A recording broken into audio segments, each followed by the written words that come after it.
Hello and welcome to What's Up Punks. We take a look at the myriad subgenres underneath the umbrella of punk. Today we'll be taking a look at Raypunk and Atompunk. It's skin-tight silver outfits while we teach these alien women this human thing called kissing. And pray to God the atomic batteries don't, blow up. I swear Dagan decided to test my limits with this crop of videos. Strap in, this one's a trip. So, as you notice with the title of this one, it's our first punk video covering two genres. Why? Well, this one's separated by degrees. Visual aid. Let's look at the common ancestor of these two genres, diesel punk. Remember, even if it was hard to hear with my terrible mic, I said this punk genre had two different schools of thought, one being optimistic, Otzian, and one being pessimistic, Bycraftian. If a universe came out of that war-torn general universe harnessing the untold power of the atom and prospered, well, it's Raypunk. If that universe was devastated by wars, harnessed the power of the atom, and in the end got bit in the ass, that's Atompunk. That's the macro view though, let's go micro with this. Raypunk, space babes and surrealism. I firmly believe things are circular. The three beats of war, peace, and revolution stretch on forever. And when Halo ever ends, it will be once more on that damn ring. So the original punk genre, cyberpunk, was created out of the belief that SF had become too clean with its pill food and space babes. And here we are again with pill food and space babes. Raypunk, or as it's more commonly known as Raygun Gothic, is a distinctive subgenre which deals with scenarios, technologies, beings, or environment very different from everything that we know or what is possible here on Earth, or by science. Covers space surrealism, parallel worlds, alien art, technological psychedelia, non-standard quote-unquote science, alternative or distorted twisted reality, and so on. Using the anachronistic schematics art style of the obscure, cheesy, weird atmosphere of the 1950s. I'll mock this version of space because, well, I mock everything. However, the positives is definitely in the fair sex and sexuality this punk offers. This is totally the realm of Barbarella and Space Channel 5. Let's put it this way, the classic sci-fi this punk cribs from were not characters. More like props. And I don't mean a good prop like a MacGuffin, I mean a mop. And while there was eye-candying sexuality, it was very cringy. In a Captain Blasto, can we just not kind of way? Just beautiful. Then why don't you kiss me like everybody else does? Everybody? Hasn't your father taught you anything at all? If you were cookie, if you shut up. In Raypunk, it's celebrated, and the stars are filled with ladies willing to take up arms or dance battle aliens. Like in Footloose, the movie? Exactly like Footloose. Atompunk, a bit more terrestrial. The atomic age everyone thought was going to be after the A-bomb was real. Personal robot servants, flying cars, and atomic supermen. You know what? Yeah, that. Exactly that. It is now the year 2077. We stand on the brink of total war. The world of Fallout from the time it veered off course from our current reality and the Great War is Atompunk. Everything past that is post-apocalyptic. Seen mainly in their spaceship designs, cars, and the rangefinder from New Vegas. Especially in the latter. See, Raypunk stays a bit more in the lines of its inspirations, like Flash Gordon, Forbidden Planet, Fire Maidens from Outer Space. Yeah, Atompunk ain't that. When we fuck up royal.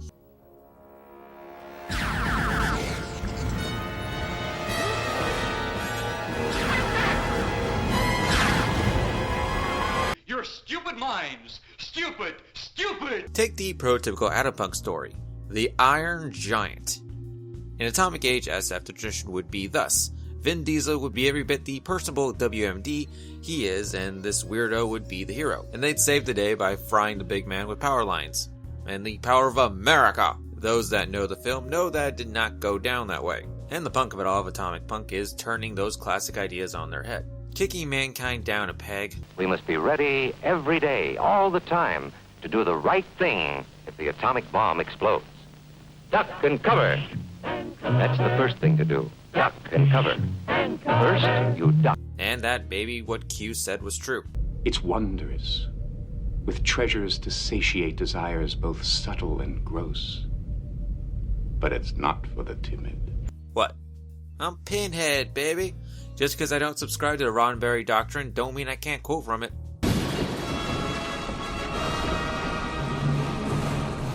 I am the way. Technology. On the ray side of things, it's all about spaceships. And, well, ray guns. What powers them? Hell if I know. Atomics? Probably. I think Bones put it best. Craft is designed? It could never leave the Earth's atmosphere. It's the Jack Kirby of it all.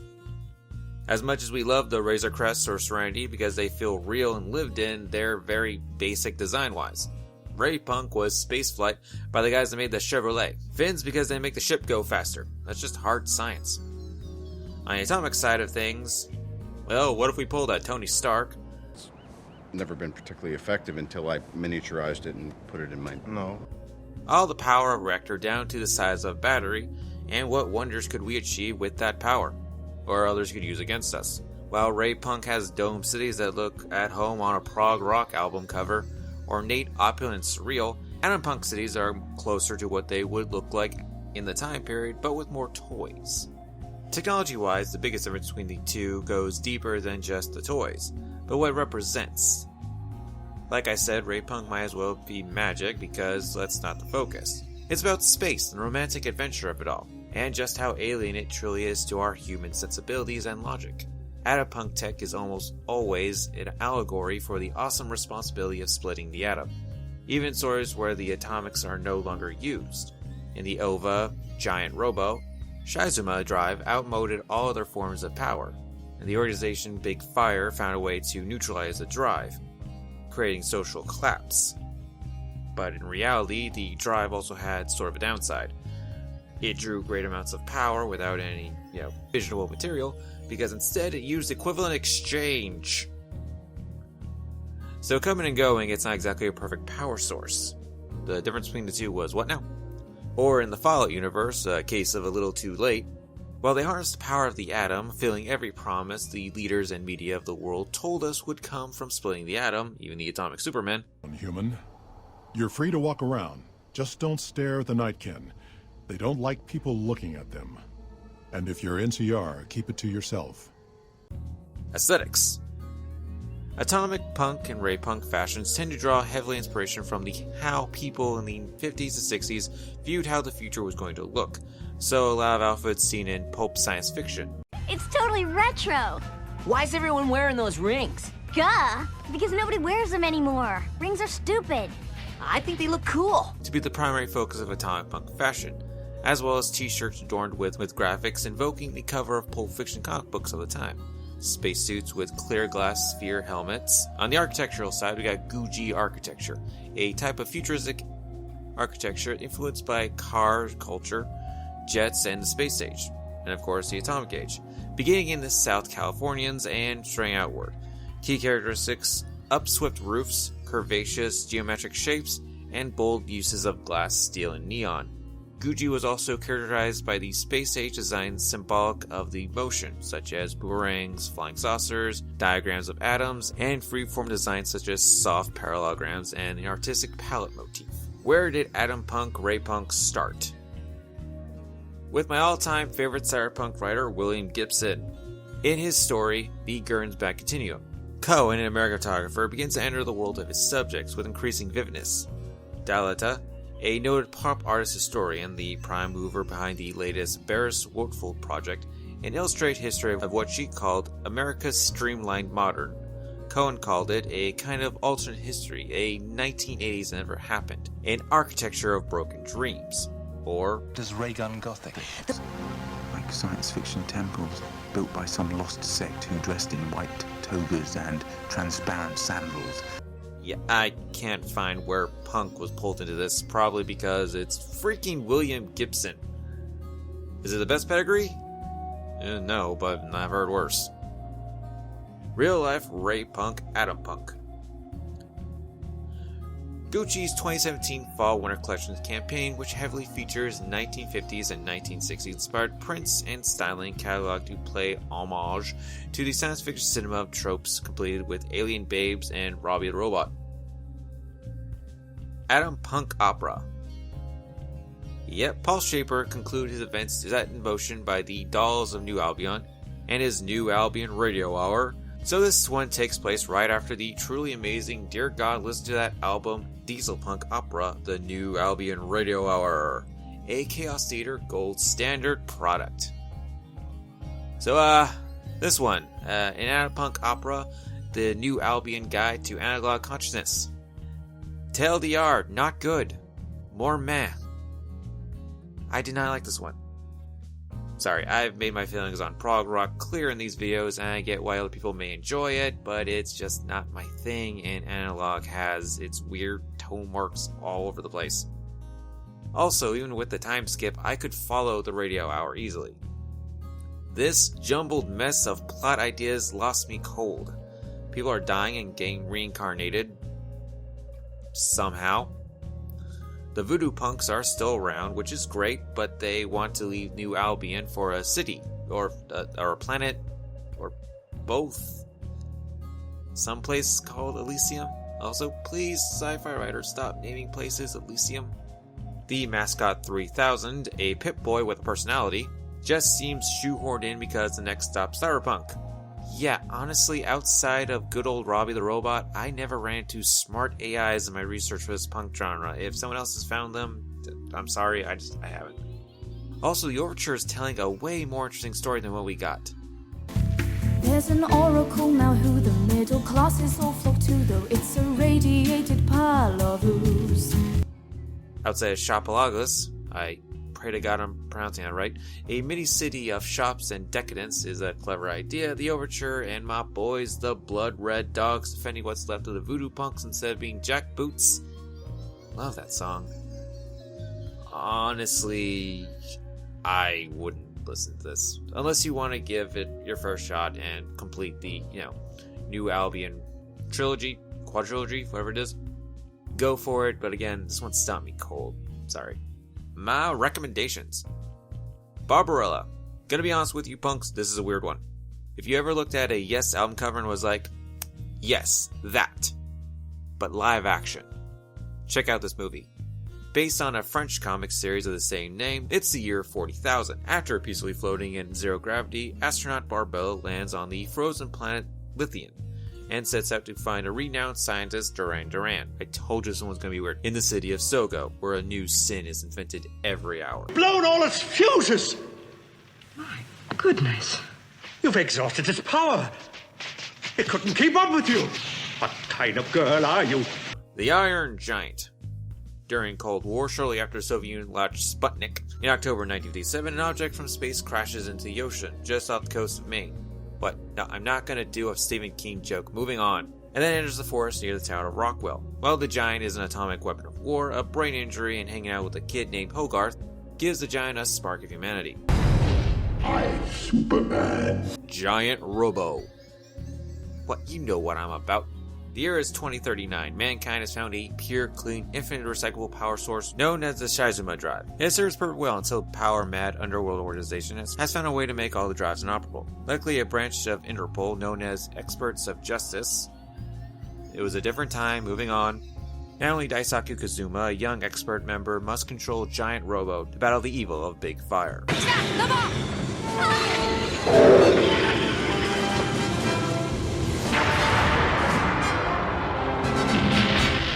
How do I feel about Raypunk and Atompunk? Firefly, Babylon 5, Mass Effect, Cal Bebop, Outlaw Star, these are my favorite space operas. They all draw from the sci-fi pulp stories of old. Know that I'm also a fan of retro future tech, so know that I am fully aware this makes absolutely no Goram sense. I'm just not a fan of Raypunk. I got no real reason for it. Maybe even with a punkier take, it's just too close to Star Trek for my sensibilities. I might be one of those guys that just needs a star to be full of scum and villainy. Or maybe I just think retro designs look better on giant ass-kicking robots. Bringing us to Atompunk. Oh, this one tickles my fancy. Maybe it's just the darker elements like number 13 looks like you from Twilight Zone. Outside looks like Raypunk, all jumpsuits and beautiful women, till the mask falls off. And the truth is, laid bare, the assembly line bodies look good, but they're Windexing your brain while you're at it. Maybe it's a cynical look at the white picket fence time of nostalgia Norm Rockwell paintings. The fence is really razor wire, and the thing that gives you power could easily step on your throat. And I am always a proponent of retro looks on giant robots, opposed to streamlined ones. For example, the sick look they gave the latest incarnation of Ultron. Sign-out question. Who is sci-fi's greatest space babe? This does not have to be from Raypunk. It can be from any time, genre, or media. It just has to be an ass-kicking woman from space. No, I'm from Iowa. I only work in outer space. I'm hard-pressed between Captain Ellen Ripley of Aliens. I like a take-charge woman who's also an animal lover and knows how to use a power loader. The aid in battle is overshadowed by just how much I hate moving sofas. Or the girl you should always keep your eye on at all times, Faye Valentine. And 2 punk genres, 2 questions. Did we have more imagination in the past? Like I said, I have a fondness for retro future tech, mostly because it's just so damn cool looking. Sweeping curves, crazy polygons, wood, glass, and chrome mixed together, and in the mind of those creators, they found a way to make it all look good and actually function. The only tech I see now that looks as good and functions is custom computers. I'd love to place all this down on Steve Jobs' feet for stunting our collective creativity, but I was there and this was a problem starting way before the iPhone. However, it begs a question. Does the idea of modern aesthetics kill our creativity? Put your answers down in the comments. Well, this has been What's Up Punk. Till next time, for whom the bell tolls are sea dogs with sharpened tongues. But keep on being a no-good, dirty punk.